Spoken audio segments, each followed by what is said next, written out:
फर्रुखाबाद से खबर है। आजादी के बाद 38% मुस्लिम को मिली नौकरी। कांग्रेस सपा बासपा ने मुस्लिमों के विकास के बाद आज 1% भी नहीं रहे नौकरी में। प्रदेश में 513 मदरसों में नहीं थे बच्चे। मदरसा संचालकों ने दिया शपथ पत्र की मान्यता निरस्त। 700 और मदरसों की वही हालत है। उपचुनाव से किसी की सरकार ना गिरेगी ना बनेगी। टिकट वितरण से ओपी राजभर संतुष्ट, मेरी पार्टी नहीं लड़ रही उपचुनाव। सपा सरकार में 812 दंगे। बीजेपी सरकार के दौरान एक घटना विपक्ष का काम आरोप लगाना। अवैध मदरसों में छप रहे नकली नोट। नेपाल के पास के इलाकों में अवैध लोगों को पहचान कर बन गए थे मदरसे। बीजेपी विधायक के बेटे के साथ हुई घटना पर दर्ज हुई रिपोर्ट। दंगों में पुलिस की सक्रियता से माहौल नहीं बिगड़ा। एक दिवसीय दौरे पर पहुंचे मंत्री ओपी राजभर। में भाजपा के विधायक ने अपनी ही पार्टी के लोगों के खिलाफ एफआईआर दिखाई है कि साहब दंगा ये लोग करवा रहे थे। इस संबंध में आप क्या कहना है? देखिए, उनके बेटे के ऊपर कोई घटना हुई, इस घटना को लेकर उन्होंने एफआईआर कराई है।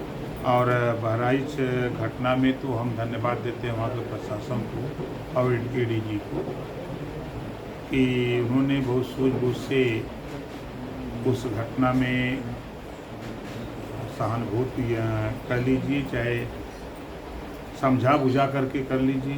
लोगों को समझा करके उन्होंने जो माहौल बिगाड़ने वाले लोग थे उसको ठीक रखा।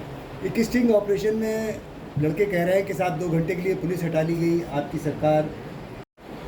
प्रदेश में राजनीतिक उठापटक बहुत तेज़ी से चल रही है, उपचुनाव सर पे हैं। कुछ प्रदेश की राजनीतिक स्थिति के बारे में कहना चाहेंगे?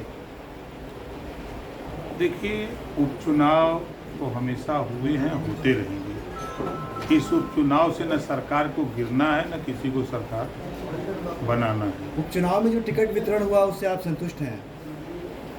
100% संतुष्ट। हमको लड़ना नहीं, हमारी पार्टी को टिकट लेना ही नहीं है, तो हम कहीं को नाराज होंगे। वायनाड एक सीट बहुत प्रभावशाली मानी जा रही है। प्रियंका गांधी को लड़ाने की बात की जा रही है। क्या लग रहा है, क्या समीकरण बैठ रहा है? वो कांग्रेस का विषय है, कांग्रेस जिसको चाहे उसको लड़ावे। नहीं, आप समर्थन में भाजपा के हैं तो क्या वहाँ पे समीकरण बन रहा है? कांग्रेस जिस तरीके से राहुल के बाद अब प्रियंका को उतारने की कोशिश कर रही है। देखिए, हमेशा जनता सत्ता पक्ष को वोट देना चाहती है, क्योंकि विपक्ष जीतने के बाद यही रोना रोता है कि हमारी सरकार नहीं है, हम क्या विकास करें। और जनता भी जान रही है और विपक्ष भी इस बात को जानता है कि ज़्यादातर सीटें सत्ता पक्ष जीतता है। अब आप लोग भी जान रहे हैं। में अल्पसंख्यकों के प्रमाण पत्र की जांच की बात आपने कही है, क्या किस तरीके की जांच होगी और कैसे उसको किया जाएगा? देखिए, एमबीबीएस में हमने जांच की बात नहीं की है। जो अवैध मदरसे चल रहे हैं, ऐसे मदरसे को लेकर के, जैसे आपने देखा है इलाहाबाद में मदरसे में नकली नोट छापे जा रहे हैं। अब नकली नोट छापने के लिए मदरसे हैं। अब आप नेपाल के बॉर्डर में जो तराई इलाके हैं, जितने मदरसे हैं, आए दिन सूचनाएं मिलती हैं कि बाहरी लोग आके उसमें ठहरते हैं। तो मदरसा लोगों को ठहरने के लिए नहीं बना है। 800 करोड़ रुपया सरकार दे रही है, तो वो अल्पसंख्यक समाज की बेहतरी के पढ़ाने के लिए दे रही है। ये नहीं कि तुम हम नोट छापो और नकली नोट छापो और बेचो, इसके लिए नहीं है। उसकी जांच हो रही है।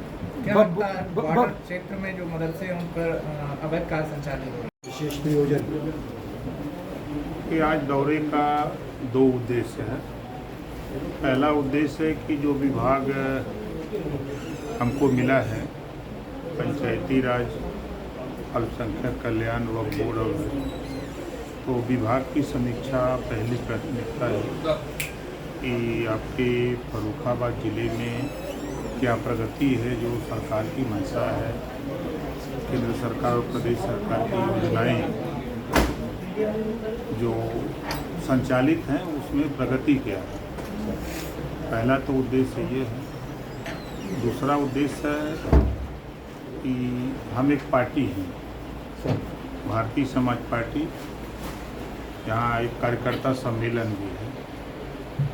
2 उद्देश्य इधर हैं। जहाँ विद्यालय चलना चाहिए। 513 मदरसों ने लिख के एफिडेविट दिया कि हमारी मान्यता रद्द कर दीजिए, हमारे यहाँ बच्चे नहीं हैं, हमारे यहाँ अध्यापक नहीं हैं। जब हमने आधार आधारित अटेंडेंस शुरू कराया, हमने कहा कि डैश पर अपलोड करो अपने विद्यालय का, मैं मदरसे का, भाग खड़े हुए, आके एफिडेविट दे दिए। अभी 700 लोग बनवा रहे हैं एफिडेविट देने के लिए। बोर्ड की ज़मीनों पे कितने पे जियो टैगिंग हो गई है? अभी तो देखिए उसमें कानून बन रहा है, अभी कोई जियो टैगिंग नहीं हो रही है। अभी उसमें बिल जो लाया गया है उसमें विपक्ष की मांग थी कि इसको जो है संसदीय समिति को सौंप दिया जाए, तो सौंप दिया गया। 3 महीने में रिपोर्ट आती है। एक मांग चल रही है जिस उठ रही है, अब मांग उठने से क्या है। ठीक है सर, ठीक है। करती है आपका इस समय विपक्ष भी आरोप लगा रहा है, आप इस संबंध में डिफेंड करेंगे अपनी ये सरकार को? विपक्ष की साजिश है और विपक्ष को ये सोचना चाहिए कि जब उत्तर प्रदेश में समाजवादी पार्टी की सरकार 815 दंगे हुए, लगभग 1300 जन की हानि हुई, संपत्ति कितना नुकसान हुआ उसका कोई आंकड़ा नहीं। बसपा की गवर्नमेंट में 600 दंगे हुए और 1200 लगभग जन की हानि हुई। कांग्रेस तो रिकॉर्ड ही कायम बनाने वाली है, तो ये क्या बोलेंगे। और 7.5 साल के कार्यकाल में एनडीए गठबंधन, मोदी जी देश में और उत्तर प्रदेश में अगर हम बात करें योगी जी के नेतृत्व में, तो पहली घटना है जो इस तरह की घटना में एक जन की हानि हुई है। जिस तरह गोपाल मिश्रा की हत्या हुई है, समाजवादी पार्टी की तरफ से किसी का बयान नहीं आया, न पीड़ित के घर मिलने को गया। अब वो यादव होता तो बयान आता, क्योंकि जब यादव मारा जाता है तब अखिलेश जी का तो बयान आता है। ब्राह्मण, राजपूत, भूमिहार, यादव, पटेल, बिंद, केवट, मल्ला, राजभर मारा जाएगा, मुसलमान मारा जाएगा तो नहीं बोलेंगे, लेकिन मंगेश यादव का इनकाउंटर होगा तो जरूर बोलेंगे। जैसे ही बहराइच इनकाउंटर हुआ तुरंत उनका बयान आ गया, राजनीति शुरू हो गई। क्या देखिए उनका काम है दंगे पे के दम पे राजनीति, हिंदू मुसलमान करके राजनीति किए हैं। मुसलमान उनको बोरा का बोरा वोट देता है और खाली झोरा उथमा देते हैं कि ले जाओ, लेके घूमो, फिर बोरा में भरो, अब भर के फिर चुनाव आएगा तो हमको वोट दो। क्या मिला उनको? आज़ादी के बाद 38% नौकरियों में मुसलमान था। कांग्रेस ने विकास किया, सपा ने विकास किया, बसपा ने विकास किया, बीजेपी तो उनकी दुश्मन है ना। आवाज़ 1% नौकरियों में नहीं रह गए हैं। पहली बार आज़ादी के बाद मुसलमान 51 बच्चे IAS पास किए हैं मोदी जी के भय से, डर से, मोदी जी के राज में।